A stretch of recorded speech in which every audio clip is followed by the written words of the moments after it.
പരിശുദ്ധ പരമദിവ്യകാരുണ്യത്തിന് എന്നേരവും ആരാധനയും സ്തുതിയും പുകഴ്ചയും ഉണ്ടായിരിക്കട്ടെ. പരിശുദ്ധ പരമദിവ്യകാരുണ്യത്തിന് എന്നേരവും ആരാധനയും സ്തുതിയും പുകഴ്ചയും ഉണ്ടായിരിക്കട്ടെ. പരിശുദ്ധ പരമദിവ്യകാരുണ്യത്തിന് എന്നേരവും ആരാധനയും സ്തുതിയും പുകഴ്ചയും ഉണ്ടായിരിക്കട്ടെ. രക്ഷിക്കാൻ കഴിയാത്ത വിധം കർത്താവിൻ്റെ കരം കുറുകിപ്പോയിട്ടില്ല. കേൾക്കാനാവാത്ത വിധം അവിടുത്തെ കാതുകൾക്ക് മാന്യം സംഭവിച്ചിട്ടില്ല. ചെറുപ്പം മുതലേ ഉള്ളിലുറച്ചുപോയ വചനങ്ങളിൽ ഒന്നാണിത്. കേൾക്കാനാവാത്ത വിധം അവിടുത്തെ കാതുകൾക്ക് മാന്യം സംഭവിച്ചിട്ടില്ല. ഞാൻ വിളിച്ചാൽ എൻ്റെ കർത്താവിൻ്റെ ചെവികളിലേക്ക് ആ വിളിയെത്തുന്ന, ഞാൻ നിലവിളിക്കുമ്പോൾ എൻ്റെ നിലവിളി ശബ്ദം ഇങ്ങനെ കേൾക്കാനായിട്ട് കാതോർത്തിരിക്കുന്ന ഒരു ദൈവത്തെക്കുറിച്ച് ഇന്നത്തെ ഒന്നാമത്തെ വായന പറഞ്ഞു തരും. ആഹാബ് രാജാവ് കാർമൽ മലമുകളിൽ പ്രവാചകന്മാരെയും ഇസ്രായേൽ ജനത്തെയും ഒരുമിച്ച് കൂട്ടുന്ന നേരത്ത് കർത്താവിൻ്റെ പ്രവാചകനായി ആകെ ഉണ്ടായിരുന്ന ഒരാൾ, അത് എലിയ പ്രവാചകനാണ്. എലിയ അവരോട് പറയുന്നുണ്ട്, ഇപ്പോൾ കർത്താവിൻ്റെ പ്രവാചകന്മാരിൽ ഞാൻ മാത്രമേ ശേഷിച്ചിട്ടുള്ളൂ. നിങ്ങൾ രണ്ട് വഞ്ചിയിൽ എങ്ങനെ ഇത്രയും നാൾ കാലുവെച്ച് ജീവിക്കാൻ പോണേ? ഒന്നല്ലെങ്കിൽ കർത്താവിനെ വിശ്വസിക്കുക, അല്ലെങ്കിൽ ബാലാണ് ദൈവമെങ്കിൽ ബാലിൻ്റെ അടുത്തേക്ക് പോകും. ഒരുപാട് ദേവന്മാരെ പൂജിക്കുന്നതിൽ ഒരു പ്രയാസവും ഉണ്ടാവാതിരുന്ന ഒരു സംസ്കാരത്തിനിടയിൽ ഏകദൈവമെന്ന് വിശ്വസിച്ച് കർത്താവ് ഇങ്ങനെ ഒരുമിച്ച് കൂട്ടിയ ഒരു ജനത വീണ്ടും ഈ ജനങ്ങളുടെ വിശ്വാസത്തിലേക്ക് തിരിച്ചു പോകുന്നത് കണ്ട് മനസ്സുമടുത്ത് ഏലിയ പറയുന്ന കാര്യമാണ്, നിങ്ങൾ കർത്താവിനെ വിശ്വസിക്കണമെങ്കിൽ വിശ്വസിക്കുക, ഇല്ലെങ്കിൽ വിട്ടുകള. ബാലാണ് ദൈവം എന്ന് പറയണമെങ്കിൽ ബാലിൻ്റെ പിന്നാലെ വെക്കും. എന്നിട്ട് വലിയൊരു ചലഞ്ചുണ്ട്. നമുക്ക് വേണമെങ്കിൽ ഒരു പരീക്ഷണം നടത്തി നോക്കാം. ആകാശത്ത് നിന്ന് അഗ്നി ഇറക്കി ആരാണോ ബലിവസ്തുക്കൾ സ്വീകരിക്കുന്നത് അതാണ് യഥാർത്ഥ ദൈവം. എല്ലാവരും സമ്മതിക്കുന്ന ഒരു ചലഞ്ചാണ് ഇത്. കർത്താവിനെ പരീക്ഷിക്കാൻ വേണ്ടിയിട്ടല്ല എന്ന് വചനത്തിൻ്റെ അവസാന ഭാഗത്ത് നമ്മൾ കാണുന്നുണ്ട്. ഏലിയ പ്രവാചകൻ്റെ പ്രാർത്ഥന ഇതാണ്, കർത്താവെ, അങ്ങ് മാത്രമാണ് ദൈവമെന്നും അങ്ങ് ഇവരുടെ ഹൃദയങ്ങളെ തിരിച്ചു വിളിക്കുന്നുവെന്നും അവർ അറിയുന്നതിന് എൻ്റെ പ്രാർത്ഥന കേൾക്കണമേ. ഉടനെ കർത്താവിൽ നിന്ന് അഗ്നി ഇറങ്ങി ബലിവസ്തുവും വിറകും കല്ലും മണ്ണും ദഹിപ്പിക്കുകയും ചാലിലെ വെള്ളം വറ്റിക്കുകയും ചെയ്തു. ഇത് കണ്ട് ജനം സാഷ്ടാംഗം വീണ് വിളിച്ചു പറഞ്ഞു, കർത്താവ് തന്നെ ദൈവം, കർത്താവ് തന്നെ ദൈവം. You are the God, the only God. I M the only way, I M the only truth, I M the only life. കർത്താവ് പറഞ്ഞിട്ടുണ്ടത്. ഞാൻ മാത്രമാണ് ദൈവം എന്ന് വിശ്വസിക്കേണ്ടതിന് ദൈവം കൊടുക്കുന്ന അടയാളങ്ങളാണ് അത്ഭുതങ്ങളെന്നൊന്ന് വിശ്വസിച്ചു തുടങ്ങണം നമുക്ക്. അതിനു മുന്നേ ബാലിൻ്റെ പ്രവാചകന്മാർ മുഴുവൻ ഇങ്ങനെ കമിഴ്ന്നു കിടന്ന് ആരാധിച്ചിട്ട് ഒച്ചയുണ്ടാക്കിയിട്ട് ആകാശത്തെ നോക്കി ആക്രോശിച്ചിട്ട് അനക്കമില്ലാതെ നിൽക്കുന്ന പ്രപഞ്ചത്തെ നമ്മൾ കാണും. ഇല്ലാത്തൊരു ദൈവത്തിന് എങ്ങനെയാണ് അവരുടെ പ്രാർത്ഥന കേൾക്കാൻ പറ്റുന്നത്? അവിടെയാണ് ഏലിയ തൻ്റെ ഉറച്ച വിശ്വാസം പ്രഖ്യാപിക്കുന്നത്. ഞാൻ വിളിച്ച കർത്താവ് വിളി കേൾക്കും. വചനം പറയുന്നുണ്ട്, നമ്മൾ പലതവണയായിട്ട് ഈ ദിവസങ്ങളിൽ ധ്യാനിച്ചതാണ്. ഇവിടെ നിന്ന് ഉയരുന്ന പ്രാർത്ഥനകൾക്ക് നേരെ എൻ്റെ കണ്ണും കാതും സദാ ജാഗരൂകമായിരിക്കും. ശ്രദ്ധയോടുകൂടെ എന്നെ കേട്ടുകൊണ്ടിരിക്കുന്നത് കർത്താവിൻ്റെ കരുതൽ, അത് കൃത്യമായിട്ട് ഇന്നത്തെ ഒന്നാമത്തെ വായനയിൽ നമുക്ക് ഓർമ്മപ്പെടുത്തി തരും. ഞാൻ വിളിച്ചാൽ എൻ്റെ ദൈവം വിളി കേൾക്കും. അത് അത്രയും കർത്താവിൽ ശരണം വെച്ചിരിക്കുന്ന ഒരാളെ കർത്താവ് കൈവിട്ട് കളയില്ല. പ്രതിവചന സങ്കീർത്തനത്തിൽ അത് വായിക്കുന്നുണ്ട്. 16-ാമത്തെ സങ്കീർത്തനമാണ്, ദൈവമേ എന്നെ കാത്തുകൊള്ളണമേ, ഞാൻ അങ്ങയിൽ ശരണം വെച്ചിരിക്കുന്നു. അങ്ങനെ കാക്കണമെന്ന് പറയുന്നതിൻ്റെ ഒറ്റ കാര്യമുള്ളൂ, എനിക്ക് വേറൊരു ശരണമില്ല, എനിക്ക് വേറൊരിടത്ത് പോകാനില്ല, ഞാൻ വേറൊരാളിൽ ആശ്രയം വെക്കില്ല, ഞാൻ അങ്ങയിൽ ശരണം വെച്ചിരിക്കുന്നു, അതുകൊണ്ട് അങ്ങനെ കാത്തുകൊള്ളണം. വേറൊരിടത്തും പോകാനില്ലാത്ത ഞാൻ അങ്ങയുടെ അടുത്ത് വരുമ്പോൾ കർത്താവ് എൻ്റെ നിലവിളിയുടെ ശബ്ദം കേൾക്കണമേ. സങ്കീർത്തകനോടൊന്ന് ചേർന്നത് പ്രാർത്ഥിക്കുമ്പോൾ നമുക്കത് കൃത്യമായിട്ട് അനുഭവിക്കാൻ പറ്റുമെന്നേ. ഉടനെ ആകാശത്ത് നിന്ന് കർത്താവിൻ്റെ തീ ഇറങ്ങി എല്ലാം ദഹിപ്പിച്ചു കളഞ്ഞു എന്നൊക്കെ പറയുന്നുണ്ട്. കർത്താവ് ആ ദഹനബലി സ്വീകരിച്ചതിൻ്റെ അടയാളമായിട്ട്.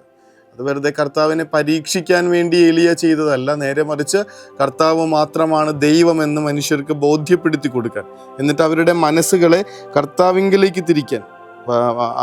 അങ്ങ് മാത്രമാണ് ദൈവമെന്നും അങ്ങ് ഇവരുടെ ഹൃദയങ്ങളെ തിരിച്ചു വിളിക്കുന്നുവെന്നും അവർ അറിയുന്നതിന് എൻ്റെ പ്രാർത്ഥന കേൾക്കണമേ. വെറുതെ ഒരു ഹൈപ്പ് ഉണ്ടാക്കാൻ വേണ്ടിയിട്ടുള്ള അത്ഭുതം പ്രവൃത്തിയല്ല ഇവിടെ നടക്കണേ. നേരെ മറിച്ച് കൃത്യമായിട്ടുള്ള ലക്ഷ്യമുണ്ട് അതിന്. കർത്താവ് മാത്രമാണ് ദൈവമെന്ന് ഈ ജനം വിശ്വസിക്കണം. എന്നിട്ട് കർത്താവിൽ നിന്ന് തിരിഞ്ഞു പോയ അവരുടെ ഹൃദയത്തെ കർത്താവിങ്കിലേക്ക് തിരിച്ചു കൊണ്ടുവരണം.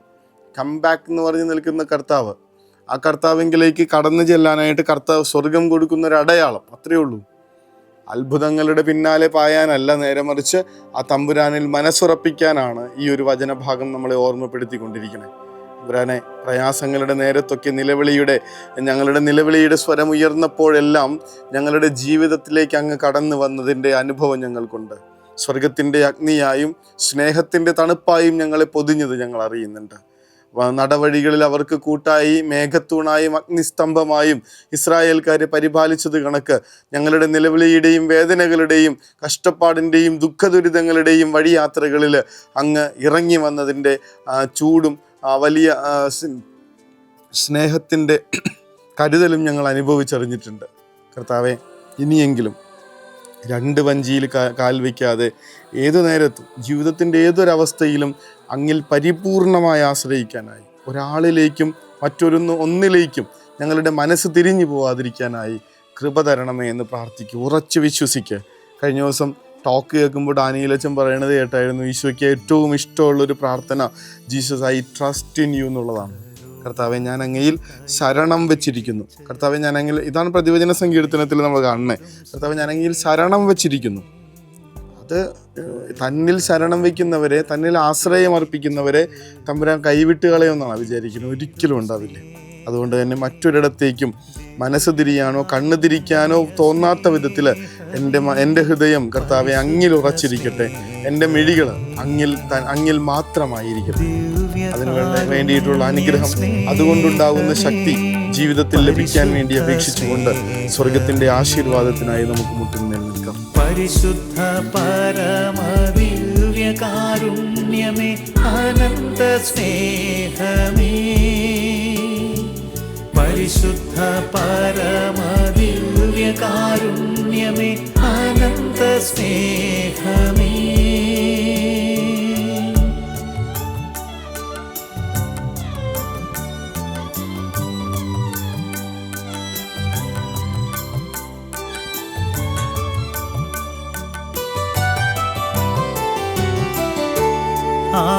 പരിശുദ്ധ പരമ ദിവ്യകാരുണ്യത്തിന് എന്നേരവും ആരാധനയും സ്തുതിയും പുകഴ്ചയുണ്ടായിരിക്കട്ടെ.